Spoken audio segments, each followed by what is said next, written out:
Okay, let me know if it's flickering. Joining us this afternoon. I'm going to call the meeting order at 4 p.m. on Thursday the 5th.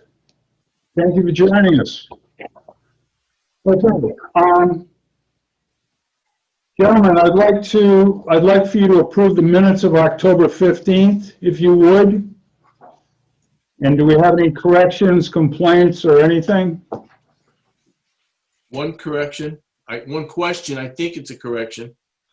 But on number 4, correct correspondence and announcements, the September report from the state police. Isn't it Troop D, not Barrack D?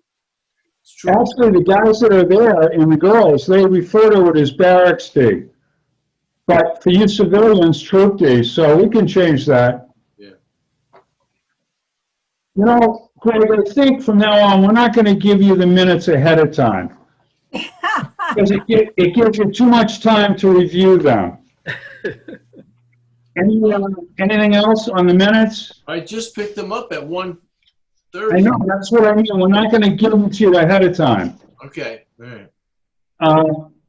Anything else? So I'll move acceptance with that amendment. Okay. Chan? I'm going to abstain. Okay. All right, thank you. I will move to accept. We're there. Christine's here. Okay, I would like you to consider the appointment. Apparently, the beautification committee has been actively recruiting in the community. And gentlemen, I believe you have applications from a Glenn Converse who is retired and is smart enough to stay retired, and his very nice wife, Diane Converse, who happens to be a bookkeeper, assistant treasurer in this building. They both are very willing to serve on the beautification committee. I've already reviewed their applications, and I'm just interested in what your feelings might be. I know both these people, and I think they'd be great for the committee, especially seeing how Glenn is a master gardener. Okay. That's very, very impressive, and I agree with you. That's great. Good to have. Okay, so they're acceptable to you both. Okay, thank you. Number 3, there's a little explanation here. We're talking about revising the fees for the transfer station. Number 4. You each have copies of this, which were highlighted by me. We're changing the hours. One thing I want to draw your attention to is on the cover, I wrote specifically January 1st to June 30th. What this is, and I'll get into the details in a minute, but what this is our business of the town is on a fiscal year, all right, and that's July 1st to June 30th. Unfortunately, in the past, the permits for the transfer station are on the calendar year, which creates a problem for us and for John specifically when we're comparing apples and oranges with the fees that we pay to Willimantic for tipping and for hauling.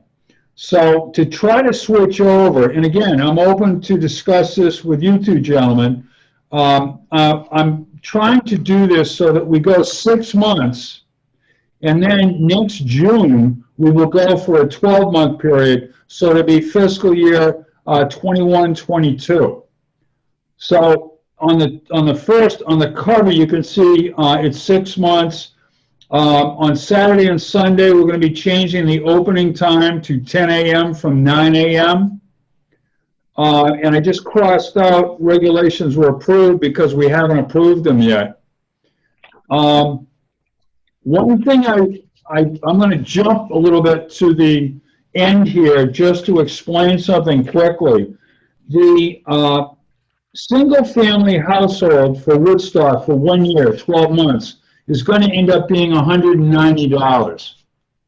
Now, while I say that, I just want to point out that Willimantic Waste, for curbside, if you have their containers and you bring them out on Sunday night for Monday morning pickup, et cetera, they're $408 a year.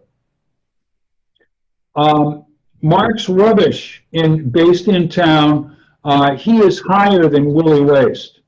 And Mark's a great guy, don't get me wrong, but his fees are higher. And then there was one other that was a private small company that was doing work in Woodstock, and they were up around the same rate as Mark. So this would be my argument that we, the town of Woodstock, ours would be 190 a year, but if you want to get Willie West, it's 408.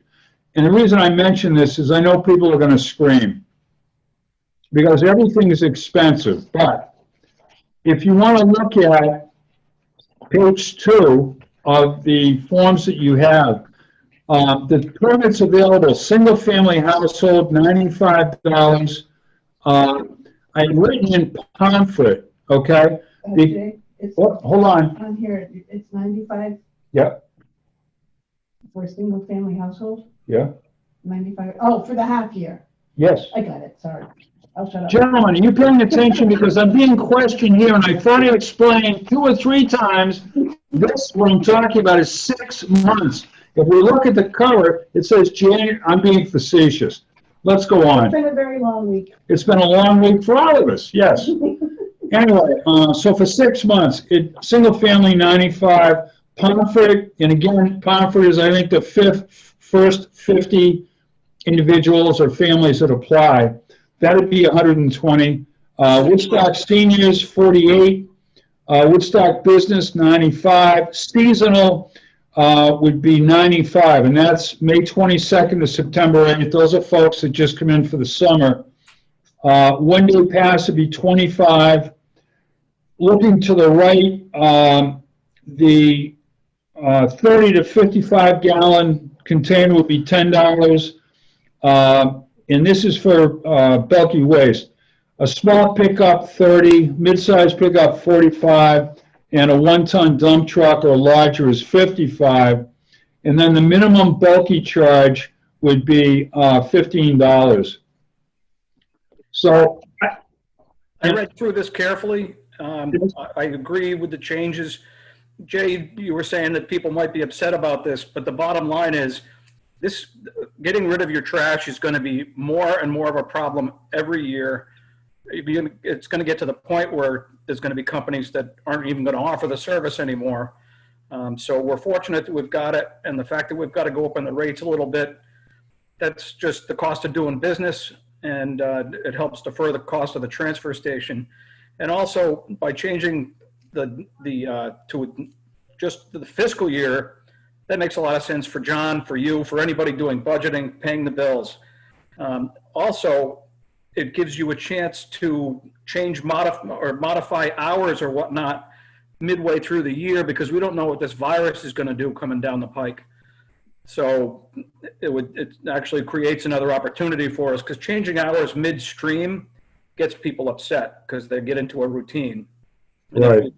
And if we can change the hours now, leave it that way until the end of this fiscal year, I think that just makes a lot of sense too. One of the things that Christine told me is some years ago, they had tried this and there was a big uproar. Well, the reason for the uproar is that people had taxes due July 1st. And for many people, you get a tax bill or you know that it's due, and then all of a sudden, you know, you're going to have to pay your fee. One of the things Judy felt we could do is issue paper permits, and that's still to be worked out, but it would be basically what I envisioned it is something to do with the town seal, and it would be like you carry it in your sun visor, and when you do go to the dump, you throw it on the dashboard. So when people drive through, the guys that are there can look and see it on your dashboard and say, okay, you're fine. And then afterwards, next year or next fiscal year, if you will, we would go to the traditional adhesive square on your windshield. So, I don't know, Greg, you haven't said anything. I have a question on the last line of the Woodstock single-family household, Woodstock seniors, and Woodstock business. Permit cost is half price beginning September 1. Is that still right, or is that going to change too? We're going to have to change that because September 1, the end of the fiscal year, if you will, would have been June 30th. So yeah, that's going to have to change too, because you will have only been into your 12-month period by 2 months. So yeah, that's going to have to change. In fact, you know what? Just thinking of it, I think we're going to have to take that out. Because that was people that, you know, for whatever reason, and I've seen them when I've worked at the transfer station where they've never gotten a permit, and all of a sudden somebody decides in the household, you know what, we're going to get rid of woolly waste, we're going to start bringing our own, and so that they would get a discount, but because they were 9 months into the year. So I think that line, Greg's going to have to just come out. At least for this round. That was my thinking. What, Jen? Yeah. At least for this round, at least until we get back into a 12-month cycle. Yes. Unless, so this is effective January 1st to June 30th. Yes. Yeah, okay. Yeah, I think you're right. Because you know, if you cut this thing in half, you're already at half a year. But if you did something like that in that period between January 1st and the end of June, so you're talking about like, you know, May 1st or, you know, whatever, that's when people are opening up their camps. So they're going to get, you know, they're going to get less, I don't know. Well, no, I mean, that would be a special case. Right. If somebody, you know, lives in Pennsylvania, well, you know, again, this whole thing that Chan mentioned with the COVID, and I'm going to talk about that in a minute, we don't know what that's going to do to people that are seasonal, you know, campers or seasonal, have cottages here. Okay, so we agree then just strike that sentence on those 3 sections of the page 2, right? Yeah, but can you give me that again? I'm looking for it to cross it out. Okay, it's the Oh, seasonal. I got you. I found it. No, not seasonal. No. Type of permits available, then Woodstock single family household, the last line. Gotcha. Sticker cost is half price beginning September 1st. Right. Good, thank you. And then the same thing under Woodstock seniors. Yes. The last line, and then the last line under Woodstock business, the last line. Yes. All right, thank you. Okay. If you'd have given it to me earlier, I would have had it rewritten for you. You know, I can't reach through the screen and grab you by the throat, my friend. Yep. You had mentioned the possibility of a paper pass that you could put on your dashboard. Yeah. The only problem with that is you could pass it to your neighbor, to your cousin, to anybody. And hopefully people wouldn't try to take advantage of that, but I'm sure some will. Can we have a way that paper pass might have the license plate number of the vehicle that it's being used in by, whatever, and then if you lend me your truck and I take your pass and go to the dump, oh well, that's on me, right? But I mean, if it has the plate number of a different vehicle, they got to check it. That's all. Christine was just saying they do have the plate number, even if you get a paper pass today. For instance, if Okay. All right. you know, if one of you were going to take an odd vehicle to the transfer station and your pass was on the other vehicle and you get a paper pass, you would have your registration on it. But, you know, Chan, you raised a good point, and that's something I think we're going to have to look at. Because the thing is, if I was at the transfer station and somebody I didn't recognize came by me and had a thing on their dashboard, I'm not going to look at the plate or the plate number on the permit, you know? Especially when traffic's heavy up there. Oh, yeah. They don't have time. Good point. We're gonna have to, yeah, we're gonna have to work more on that. All right, okay, COVID. There's no other changes on the tire thing? No, because, Okay, any changes I did on your, no, I see what you mean. Yeah, yeah, we're gonna just leave those. that's You know, fine. the thing that's unfortunate is, there was a time when I took people on tours of our transfer station because I was so proud of it, and I thought, this is great. And people that, you know, were very impressed by it, but there were times that we could ship plastic overseas, and there were times that we could sell this, and there were times, so it's not like it was a big money maker, but we recouped a lot of the money that was invested in there, and it's like those days are gone because nobody is buying the plastic. It's not going overseas anymore. The glass, the concept was it gets melted down and made into new glass. And frankly, between us, I don't know what's happening with it now. I will tell you that we, the town of Woodstock, in the last 8 or 9 months, we got involved with a program with the DEEP. And it's a group of interested parties, if you will, towns, municipalities, that which we are concerned about long-term waste and what are we going to do with it. And, you know, like I know in New York, they used to take it out on scows off the coast and dump it. Yep. And I used to hear these horror stories about this massive amount of material on the seabed that was working its way back towards the city only because there was so much out there. We are working with state DEP to try to come up with some viable conservation efforts to get rid of our waste and do it in such a way that it doesn't hurt the environment and it's you know, environmentally friendly, I guess. And there are no answers yet, but at least there's groups that are interested in doing it. And as I said, Town of Woodstock, we are part of this group that's moving forward. Gotcha. COVID feels like a bad movie. Where do I begin?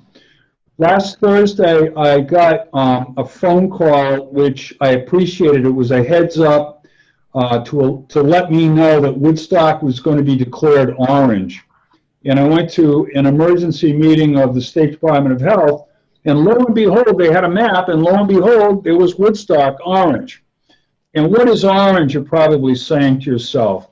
Orange means that there were a certain number of cases that were positive out of what would be considered 100,000 people, new cases.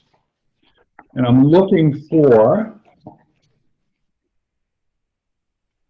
anyway, that's what was considered orange, and then the worst is red. I also, at 1:45 this afternoon, got an emergency email that there was a required meeting at 2 o'clock. And it was like, and I said bad words because I told Crystal and Brenda, I said, sure as anything, we're going to be going red. And thank God we didn't. We're still orange. But it's still not good. A lot of towns and cities statewide did go red that were previously orange. It's a big mess. There are additional things that are going to be published this afternoon, later this afternoon.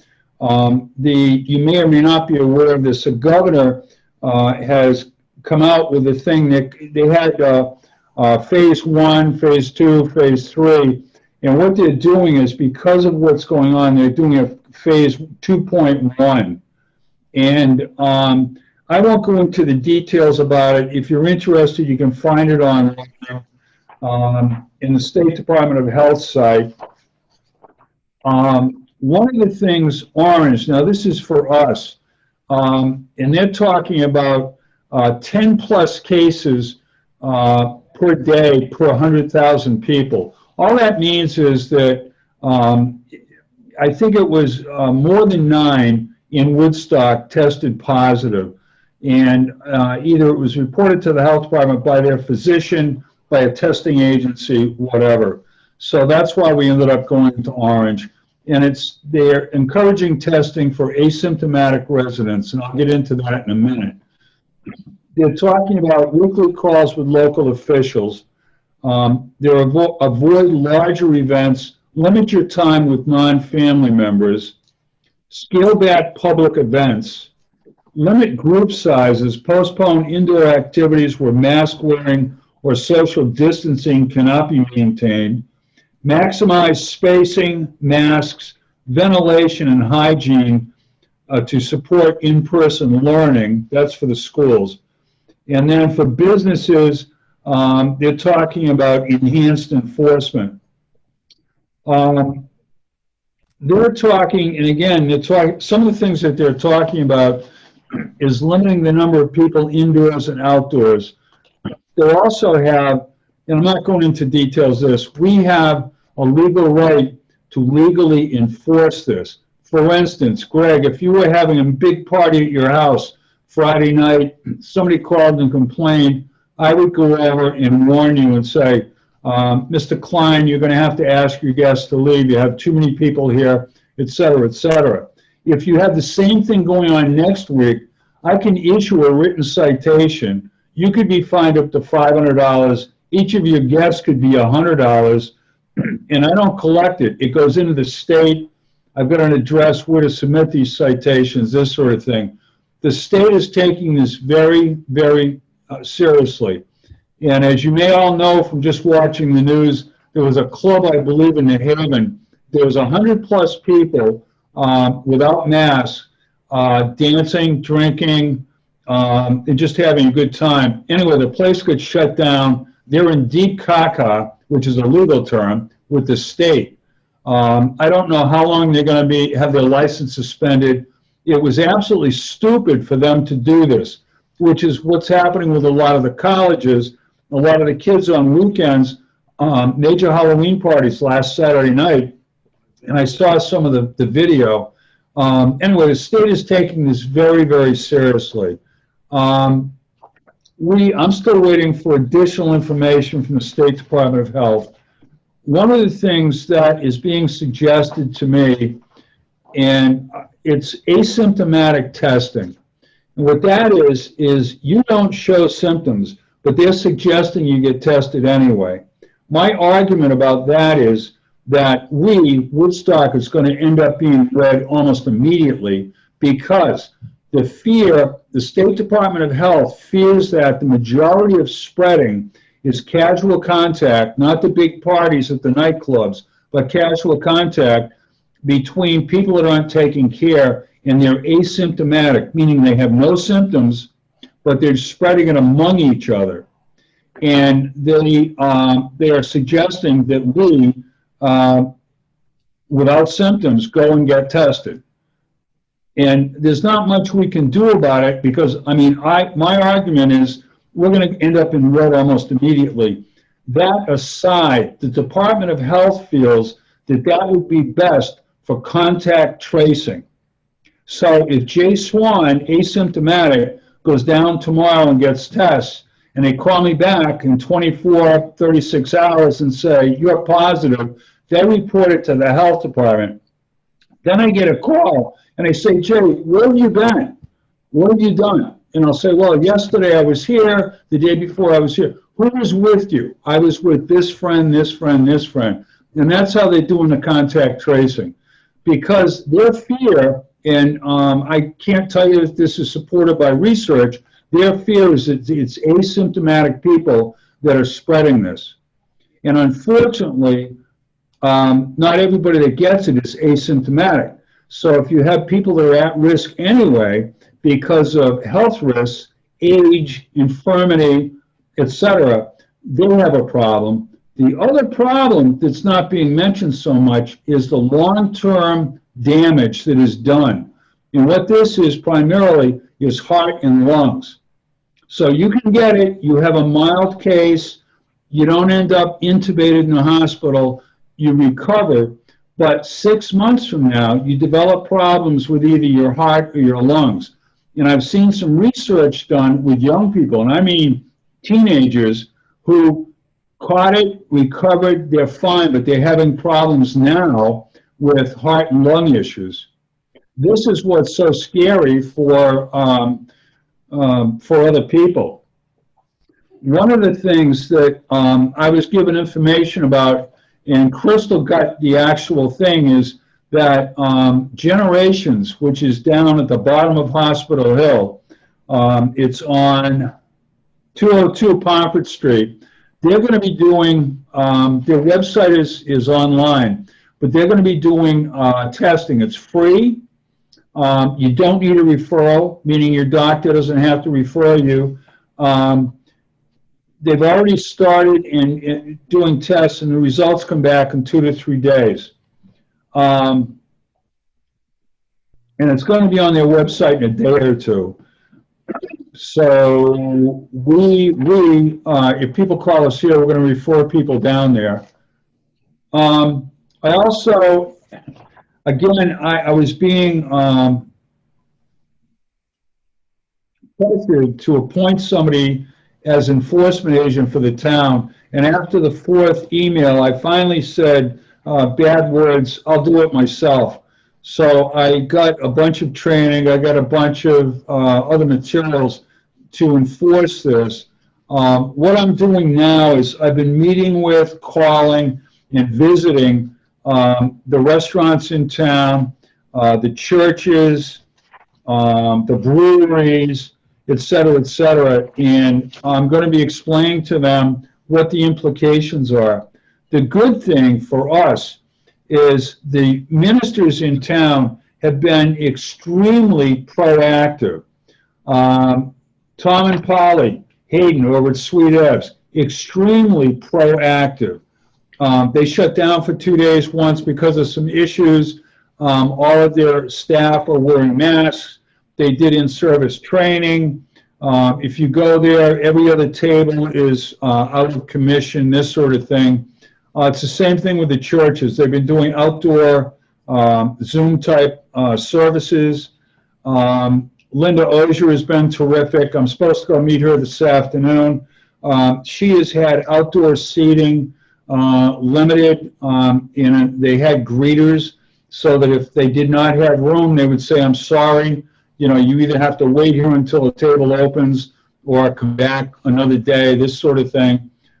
We've been fortunate because on this call I had this afternoon, it's very sad to listen to other municipal areas where their restaurants, their schools, bars, churches, whatever. It's just been an absolute mess.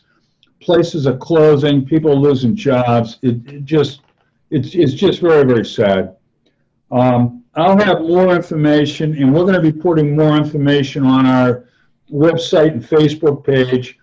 My personal opinion, and this came out, some of you may have heard it, I think it was last week, Winnie Radio called some of the first selectmen in area towns, and we're asking about our feelings about what are we doing. The reason they called me, I think it was Friday, was because we had moved to yellow, and they wanted to know what my feelings were.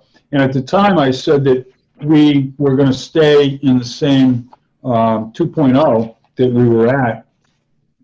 One of the things that I said, and was quoted as saying, is I think a lot of it is we have been very fortunate here in Woodstock and in Northeast Connecticut anyway. And I think unless it's affected a friend of yours, a neighbor, a relative, or that sort of thing, people have gotten lazy and they think it's not going to happen to me. So as far as socializing, not using masks, not using hand sanitizer, et cetera, I think, you know, people have just gotten lazy. And unfortunately, I think it's caught up with us. And that's why Woodstock moved into the orange. And I think some of the other area towns have moved up. I had calls from friends in Hartford that were asking me about what was going on in Eastern Connecticut. And at the time, it was issues around New London, Norwich, and I said it's all south of us. They talk about Eastern Connecticut, but it was southeast Connecticut.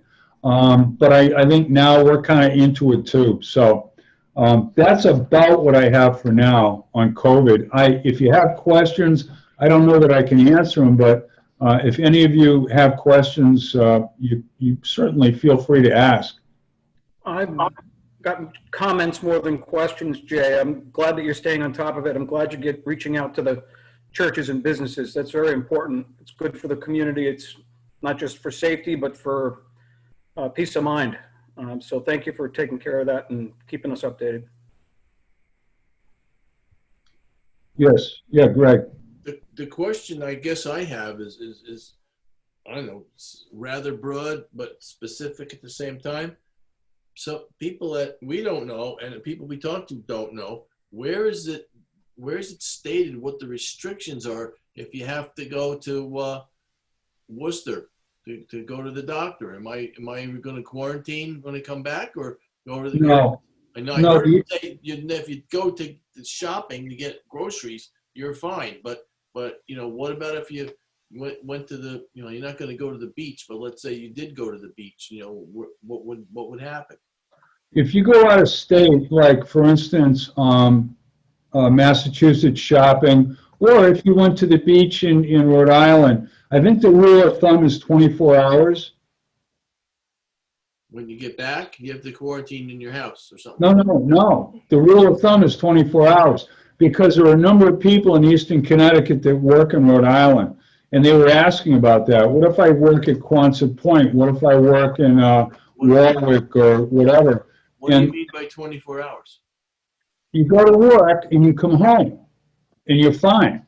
If you're going to spend 24 hours in Rhode Island, then I think you have another issue. Oh, all right. Okay. All right. So if you and your wife decided to spend a weekend in Providence, then you have an issue. But if you're working in Providence and you go for whatever your shift is and come home, you're okay. All right. Okay. And is that been changed of late, or is that the way it always was? That's pretty much the way it always was. And again, it was just rule of thumb. It wasn't in stone. And it was just, again, the 24 hours because there was a problem, with people that were like the girls, I call them the girls from Woodstock, the ones that went up to Hampton Beach. And it created a problem when they came back with family members, with Sweet Evelinas and others, and they closed for 2 days and sanitized and that whole thing. But, your point's well taken, Greg, because people don't know and they misconstrue what's going on, And as far as Massachusetts, Greg, you mentioned them. I know that they are going more restrictive. There was an individual that I was on today who was on this conference call who was with the governor's office. And he said a lot of what they're trying to do here in Connecticut is in conjunction with Massachusetts and Rhode Island. That said, I know that Massachusetts is much more restrictive on what they're requiring people to do. And I give you an example. I got a brother up in Massachusetts, and I go up at least once a week, and I'm going to be there Saturday, but I'm only going to be there for a couple of hours. So I'm not, it's not like I'm going to get stopped, and show IDs at the state line or anything. And you'll be home within 24 hours. Yeah, do you want me to call you when I get home, or you sound like you're concerned I may be up there longer? No, seriously, yeah, I'm going to be home within 24 hours. That's kind of like the rule of thumb. So if people went away to the Cape, stayed in a B&B or something for 2 or 3 days, then they have to. I believe that, yeah. When you get home. Yeah. Yeah, yes. And that's why people, before they go, are making inquiries about what the requirements are. I know people that have canceled trips, canceled vacations. Anthony Pizzetti was going to a friend's wedding out of state. All these things have been canceled because. Right, okay. But again, if somebody was going to go to the Cape, I think they would be foolish not looking into it prior to going. Don't go to the Cape and then start coming back and saying, oh goodness, what are we going to do? Right. You're right. Okay. Any other questions? Yes, Yeah. Darlene. Was there any discussion when you were on this call about distributing these rapid response tests? Because it seems all the testing we have in Northeast Connecticut is the wait 2 or 3 days kind. And I would think that it'd become increasingly important that we have the rapid response type. Yeah. Well, two things. There was some discussion about it. It's not that much available, if you will. It's not as available as other tests, and it seemed like they were looking more at population centers. And also, I think they were also looking at jobs, careers, what type of work people were doing, be it EMTs, and that sort of thing. And I know the governor came out with a thing today. This was not part of my meeting this afternoon, but it was something from the governor, and I don't know if it's going to go through, but it was a request or a suggestion, if you will, of doing testing in the schools. I think if that kind of a test became available, that would be the first place it would go. For the schools? Yeah. Yeah, yes. But again, what I heard today, it didn't seem like they were, and I argue this all the time when I'm speaking to folks that are, with the state legislature, if you will, and others. But they were, I always talk about we're the poor cousins out here in Northeast Connecticut. And everybody, Hartford this, Bridgeport that, what about Danielson? What about Putnam? What about Woodstock?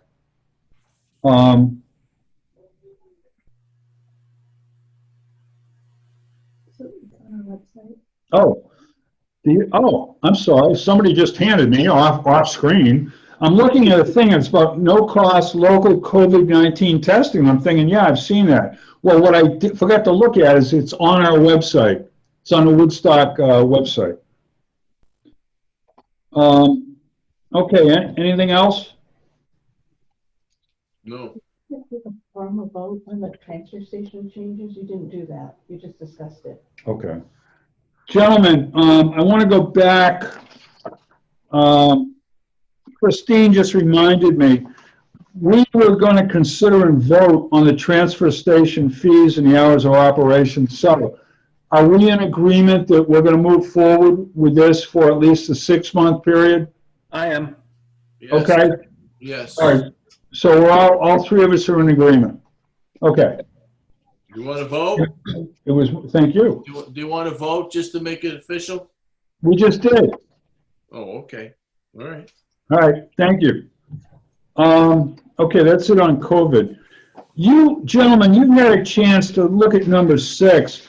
And when Chan came in today to pick up the material, I was going to suggest, rather than going through and reading each of these tax rebates, if somebody make a motion to approve, 1 through 13 as a group.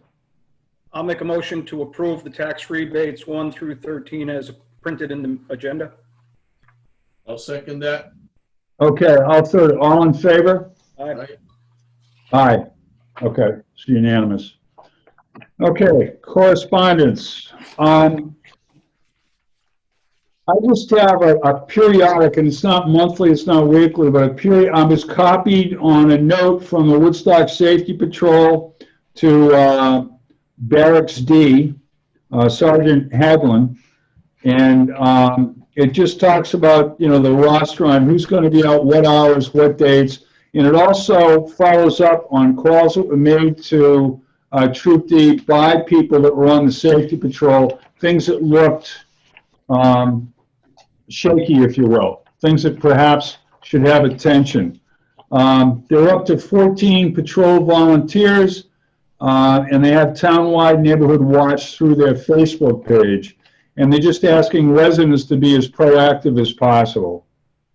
The other thing, I'm going to hold this up, they came up with a PR deal, and I believe this was suggested by their by their liaison with Troop D, and it's what I call a refrigerator magnet, and it basically just says, if you see something, say something. Together we can keep our community safe, sponsored by the Woodstock Safety Patrol, and they just said, in case of emergency, dial 911 to report suspicious activity, call Troop D at 779-4900. And what that is the non-emergency number. So again, this is something they passed out at Trunk or Treat over at the park last Saturday afternoon. So good PR. I'm hearing good things from folks in the community. All right, let's see, gentlemen, you got a copy of a letter from Jeff Gordon, and he was just thanking us for our support of planning and zoning, and he just wanted to mention that in a meeting, the Rusty Relic special permit application was approved. They're going to be on the corner of 169 and Child Hill Road, and it was just a letter to us to thank us for support. I'm not going to go through the details. There's just a letter to us, which you have a copy of from the Crystal Pond Park Commission. And it's basically an annual report, the improvements they've done, the activities that have taken place. There's a letter that you also have a copy of, and it's to Jackie Dubois, who's the first selectman in Eastford, and me. We met with them back on September 2nd. We talked about a number of things. One of the issues that has been hanging over our head is the dam at the trout pond. John Navarro and Jackie and I went over and visited it. They had a meeting, and I like the way they did this. This letter was from David Barlow, who's the chairman of that commission. They did a pro and con to either repair the dam or breach the dam. And it says, after a lengthy discussion and consideration, they recommended breaching the dam and restoring Halls Brook to its original ecosystem. I'm in agreement, and I believe you have a copy of this so you know why they came about to this decision. One of the things that I've mentioned to you previously is that whatever we do, whether we repair it or we take it down, it was going to cost a minimum of 20 grand to come up with an engineering plan, which, again, looking at fiscal issues for both Woodstock and Eastford at this time, it's not something we can entertain. I am happy that they came up with the final decision that they were going to breach the dam. So at least we have a decision. We're just going to figure out how we're going to do this down the road. I would agree with you, Jay. I think at this point, both are going to be expensive. Let's just breach it. It's not a pond that's used, and that'd be the end of that story. It's not something that you're going to have to deal with 10, 20 years down the road again. Right. The last thing I have that came in late this afternoon was basically, and you have copies of this, it's the monthly report for Troop D for October. 6 accidents, 8 investigations, 0 burglaries, 5 larcenies, non-reportable 102. In addition, there were 4 written warnings and no DUIs and no traffic citations. Okay, that's it for communication.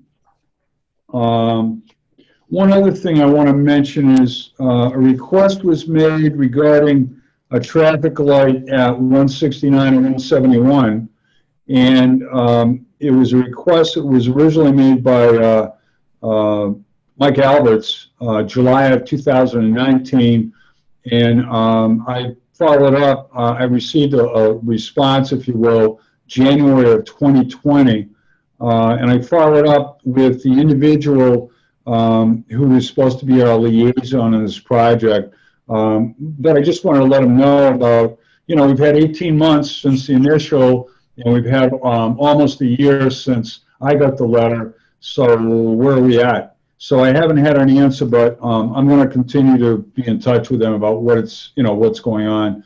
I do know that with schools being the way it is now, the concern is not there. It's not like we have the shuttle going back and forth, North Campus, South Campus. There are days that there's no classes at the middle school, but anyway, I'm following up on it. Okay.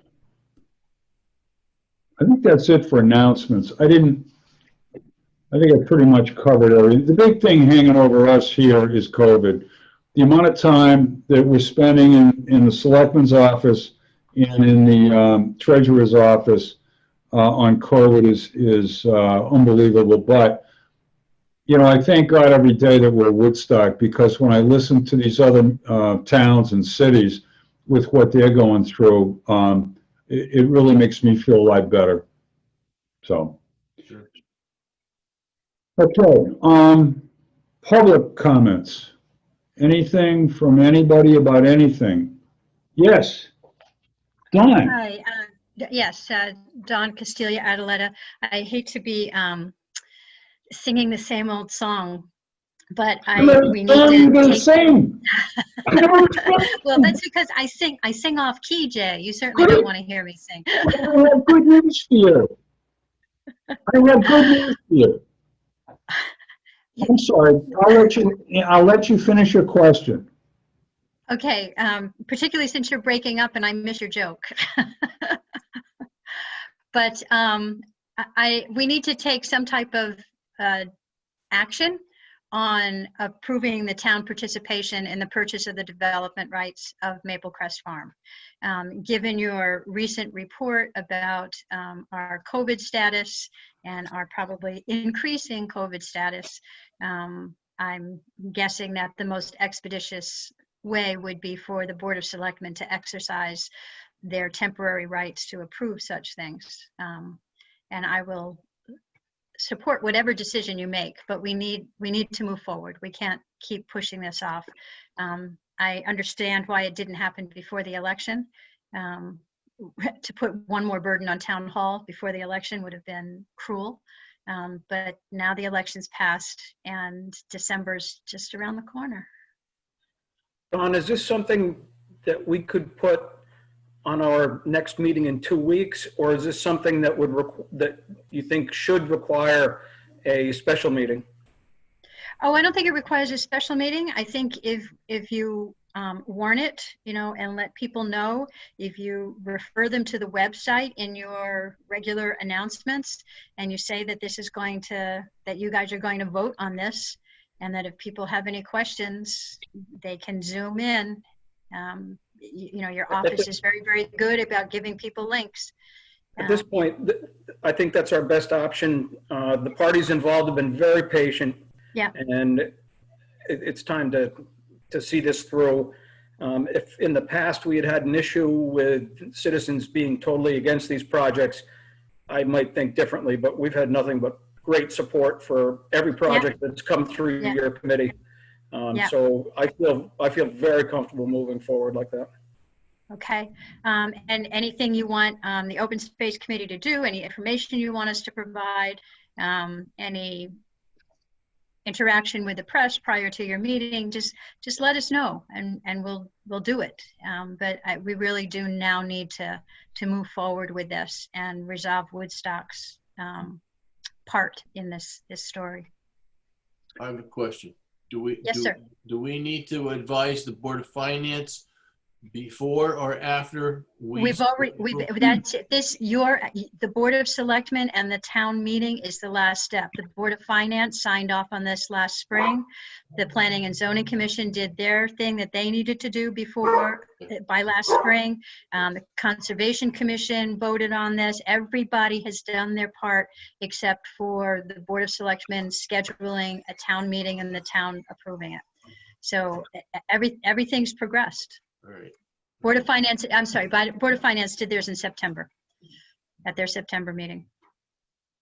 We are the last piece of the puzzle, and the reason we haven't acted on it's because we Because wanted to because have nobody the knows town what to meeting and do. we just Yeah. couldn't make it work. Yeah, and that's totally understandable, but the Secretary of State has given you the tools to do it. I know I was an advocate for let's see how else we can do it in a more public fashion, but given that it looks like we're going to be tamping down even more than we were in the past, let's not delay this any longer. Are we in agreement it should go on the next agenda, gentlemen? Well, let me throw this out. I've already talked to Rich Roberts, the town attorney. I've already talked to Victor Toth. And because of the success we had with the polls at the gym at the middle school, and he and I were in contact yesterday, I also reminded him again, I said, we've got to talk because I believe that we can pull off a town meeting at the Woodstock Middle School, proper distancing, et cetera, et cetera. The other thing, Don, you had mentioned about zooming in, I had broached that subject with Rich Roberts some months ago when you and I were first talking. He said he didn't recommend that for a town meeting because there was no way of knowing who an individual was if they came in on a phone number. We have no idea who that person is, A, if they vote, B, ask a question. So, I get nervous about Zoom, but I'm thinking warm bodies. And I think I got to check with Rich again with this 2.1 because we were going to try to pull it off with a 2.0. And I didn't say anything to Judy or Christine because they would not be speaking to me now. And no, seriously. No, and I supported that, Right. which is why you didn't hear from me all last month, but Okay. now we need to move Actually, forward. I missed you, Don, and I was kind of wondering. I was but here. said I've something been to offend lurking you. in the shadows, Jay. You just haven't Okay. heard my voice, that's all. Right. Cedric best under the cover of darkness. So Oh. anyway, let me check with Rich and see, because we even actually had a tentative date, and I think it was a Wednesday, I want to say the 15th of December, December 16th. 16th, yeah. Okay. So so I haven't forgotten you. And the thing is, not that I have any, Maple Crest is we have like 9 issues Yeah, with a variety of things that really should go to a town meeting. So I'm not sure that we could do this under a special Board of Selectmen's meeting using the executive order of the governor. I think we have to go beyond that. So let me see if we can do that. And again, when the new restrictions, if you will, from the governor's office come out later today, I'll be in touch with Rich perhaps tomorrow and just find out what can we do. But you haven't been forgotten. Does middle of December work for you, Dawn?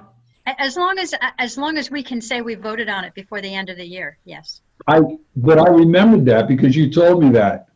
You said, as long as it's before the end of December, and I said, okay, we got Christmas towards the end, and we got the election coming up. So I said, when can we do this? Because again, we need planning to try to set this up and put it together. So yeah, I'm really hoping we can pull this off. Me too. Okay. All right. Charlene, yes. I'm just wondering, given the COVID situation, do you think we would have difficulty getting participants in a town meeting?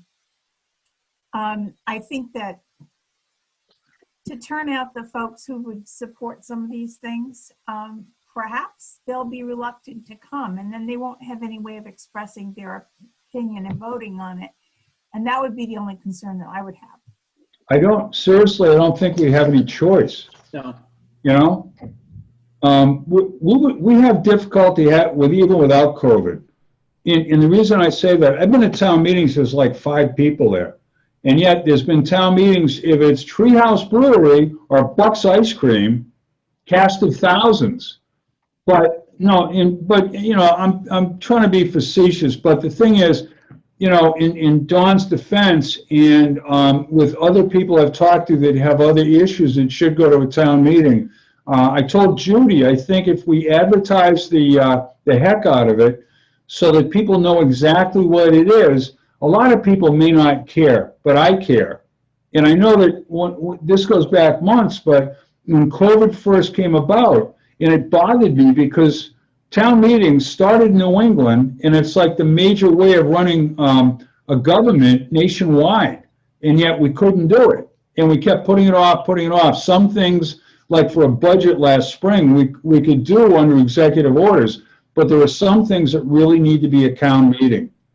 So I think, I think we just have to advertise the heck out of it and just hope that people will come. And again, with the social distancing, if family units come together or significant others, certainly they can move chairs around and sit next to each other. But I think, we're going to have to put the chairs 6 feet apart. We're going to have somebody up on the stage, and we'll have to have presentations going on and that sort of thing. But as I said a couple of minutes ago, I think the last time I checked, there was 9, 10, or 11 issues that had to go to town meeting or should go to town meeting. And again, I really hope people feel welcomed and feel like they should come and attend and again express their feelings. And again, I don't know, Greg. So Yes. excuse me. So are you thinking that you would have a town meeting for multiple issues, or a town meeting to deal with the open space request? Just that. Multiple issues. Okay, fine. No, because we've got, as I said, we have 9, 10, or 11 issues that really should go to a town meeting. Yep. And I'm hoping that they can be presented in such a way that it's quick. Issue number 1, issue number 2, much like, we did the tax abatements tonight, tax rebates. And I don't want to be that cavalier about it, because each of the person that has an interest in that particular thing that they want passed, I don't want to, I want to treat them each with respect. It's fine. Jay, let me ask you this. With the executive order that allows us the 3 of us to vote in lieu of a town meeting, if for some reason we can't pull off a so-called normal town meeting, I'm not sure what the concern is with the Zoom meeting, because it wouldn't be asking for a town vote, it would be asking for a vote of the Board of Selectmen.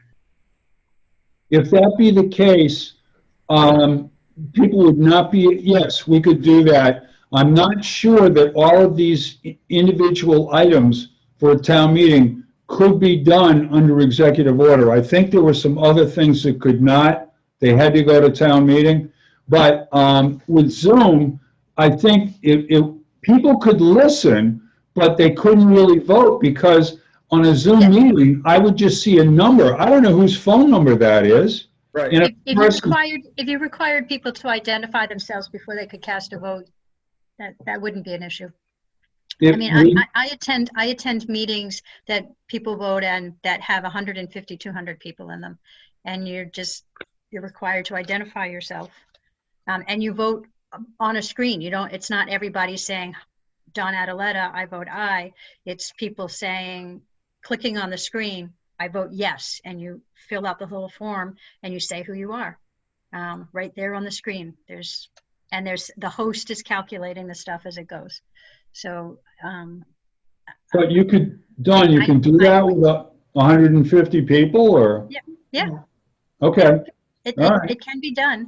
Now, I've never hosted them, so I don't know how to do it, but I did know how to push my button on my screen to vote. Okay. All right, we can talk to, Anthony has been hosting, Crystal's been hosting, so yeah, we could do that.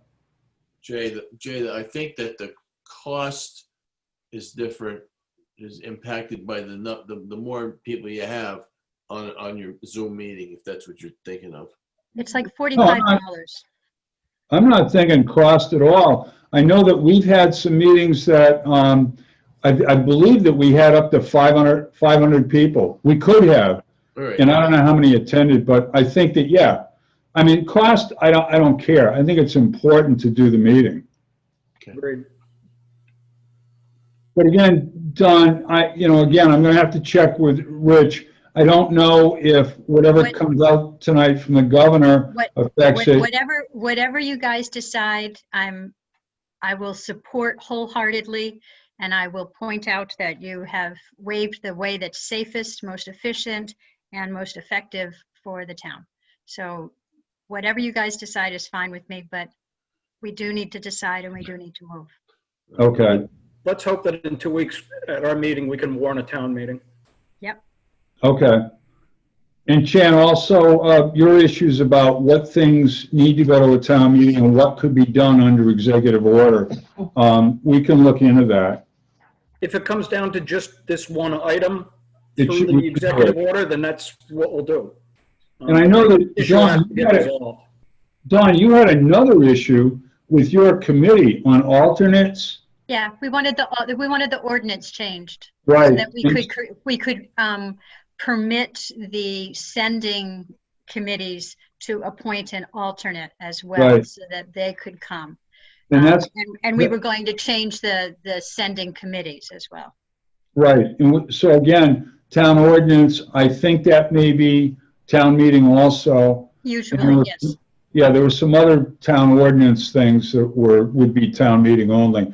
And again, I don't want to let this stuff wait, because way back when I first was in this position, I said to somebody, I would like to tentatively schedule, not advertise, but schedule quarterly town meetings. Yeah, Because you I did say that. Yeah, and because I don't want to be in the position we're in now, where we have like 10 or 11 things that have to go. And of course, this COVID has affected every single aspect of everything, town government, schools, whatever, Greg. Yeah, I agree with you. Yeah. Okay. Right. Do we have anything else from anyone? Yeah, I would like to ask a question of my fellow board members here, and I'd be interested also if the people in the community would weigh in. I don't need any answers, not expecting any answers on this tonight, but something to think about. Do you think that the town and its citizens might benefit from a newsletter that would have, to be determined what news it goes in there, but where things could be communicated, maybe quarterly? I don't know about that, but I would think that we could model it somewhat after the Pomfret Times, which Maureen Nicholson tells me she sells advertising to support it.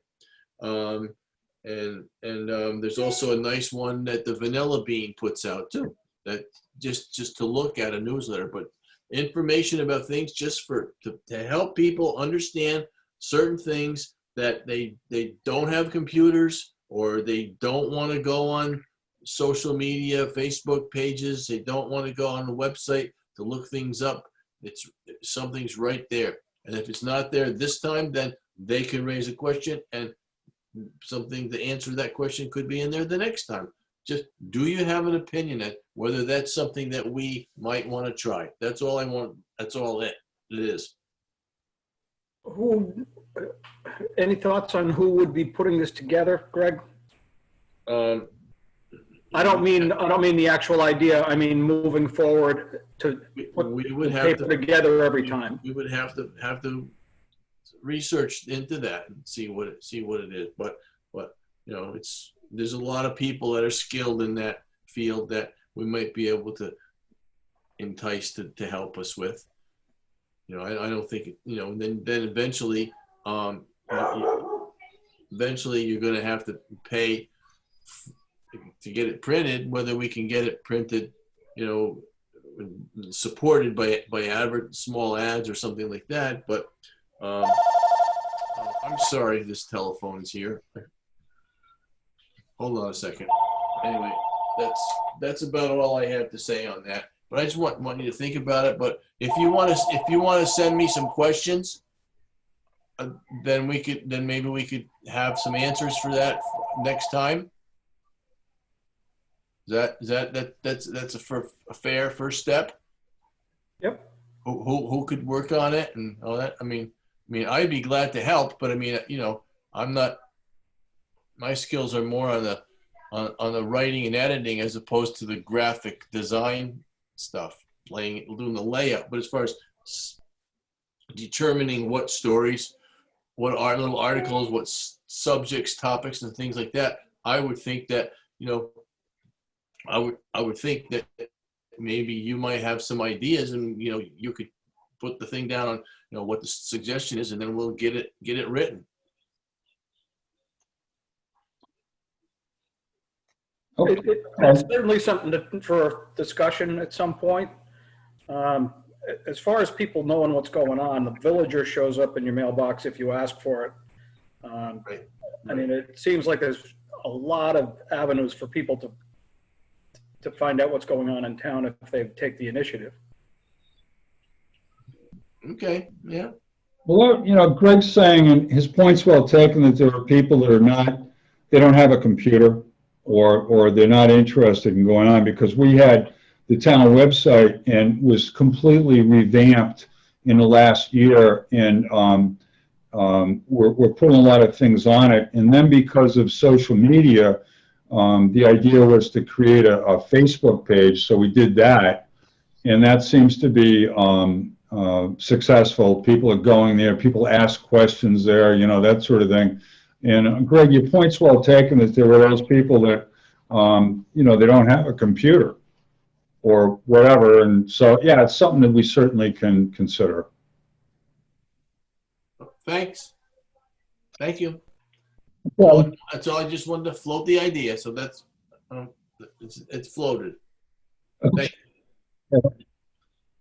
you. Anything else from anybody? No? Okay, well, listen, thank you all for coming tonight. Wash your hands, wear your mask, and watch your distance. And, we'll just see how this all plays out. All right, thank you. Stay safe, all of you. Take Thank you, care. gentlemen. Well. Thanks, Jay. Bye. Bye. Yeah.